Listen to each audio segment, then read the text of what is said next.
I'm off to the tropical paradise of the Arabian Sea, the Lakshadweep, which is settled off the Kerala coast on Lakshadweep Sea. Lakshadweep is often confused with Lakshadweep. Lakshadweep literally translates as 100,000 islands or a lakh in Malayalam and Tamil. Laksha means a lakh and Dweep means an island. Adorning the southwestern coast of India lies the spectacular coral island chain of Lakshadweep. 36 islands are there, scattered in the Arabian Sea, crystal blue waters and stunning coral reef. It's far from civilization because they're relatively untouched islands and they attract tourists from all over the world. To enter Lakshadweep, you have only two options, like the flight or the ship. I chose to go by the flight. The flight operates only out of Cochin to Agatti. Even though Kavarati is the capital, the flight operates to Agatti. And before entering the Union Territory, the smallest Union Territory of India, the Lakshadweep, you have to get a special permission, an entry permit from the Lakshadweep administration, and it is advisable to apply online at least 15 to 20 days prior to your travel so that it makes things easy for you. I have an itinerary of 4 days to spend in Lakshadweep. My base will be Agatti, which is again a pristine coral island with crystal clear turquoise waters and vibrant marine life. I believe it's a haven for snorkeling and water sports enthusiasts. The serene ambience and the coconut palm fringe shows make it an ideal getaway. My itinerary also includes transfer to Bangaram, Tinakara, Kalpiti and Kalpeni Islands. I'm giving you a few quick facts to make your travel safe and cozy to Lakshadweep. Ideally, it's a beach destination, so I would prefer you visit Lakshadweep between October to February, and this is the peak season, so expect a little crowd during this time. March, April and May, I think boast of moderate weather, so you can easily avoid facing a large gathering at that time. In the peak season, the weather is actually comfortable. Temperatures are not rising above 30 degrees centigrade.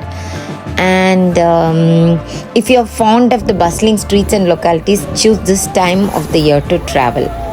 My flight journey from Cochin to Agatti airport took almost 1.5 hours, and as soon as I reached the very small airport, very, very hospitable people, and Cody Holidays was my tour planner, and they transported me by a Maruti van kind of car to my place of stay, which was just across the beach, just right outside the beach. From Agatti to Bangaram Island and Tinakara Island, an uninhabited island, according to the weather and the preference. This trip by boat takes almost 1.5 hour travel, by sea one way. And on the way, amazingly, you can watch the dolphins, the green turtles, and it also brings you to Tinakara Island for sightseeing. Agatti to Kalpiti Island, an uninhabited island again. You can make a transfer on a boat, which almost took around 45 minutes, and you can enjoy the beauty of sunset and all your water-based activities here.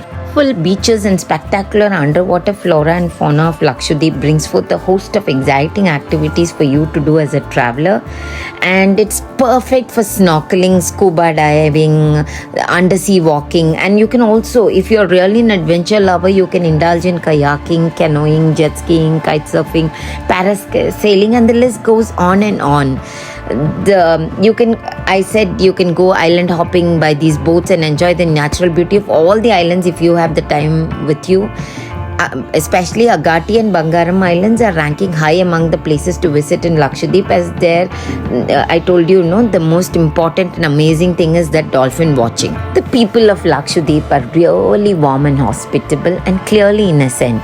The influence of Kerala is very clearly visible in their food, culture and tradition. They speak Malayalam and they also speak English. And the Malabar cuisine, I felt, dominates the kitchen of every household, because you have a dash of coconut oil and a curry leaves in most of the dishes. Rice is the staple food, accompanied by a variety of seafoods. And then, you also have vegetarian options. If you like to experiment with seafood, then this is the best place for you to indulge in it. I actually didn't shop much in Lakshadweep, but there are a variety of things for you to buy there, like, those beach handicrafts, the coral shells and oysters, seashell artifacts, and also some kind of a bracelet, spoons made of those conch shells and ashtrays, buttons and table lamps made of tortoise shells. But if you're a fish lover, I definitely tell you to pick up some tinned tuna or curried canned fish from the huge variety of packaged foods available here. While at Lakshadweep, please indulge yourself with the local people because they are so warm, naive, and you can let yourself loose there. These small group of gorgeous islands are a treasure trove of abundant natural beauty and adventure places. So make the best use of it and treat yourself to some surreal underwater experiences. Make sure you plan your itinerary to have enough time for all the places for you to visit in Lakshadweep, because each place is definitely worth visiting. So book your trip in Lakshadweep and get set for a memorable vacation. And I'm really thankful for all the people who came across my Lakshadweep holiday, namely Shakir, Khan, Cody Holidays, Apu Pentadi. Thank you so much for a wonderful Lakshadweep experience.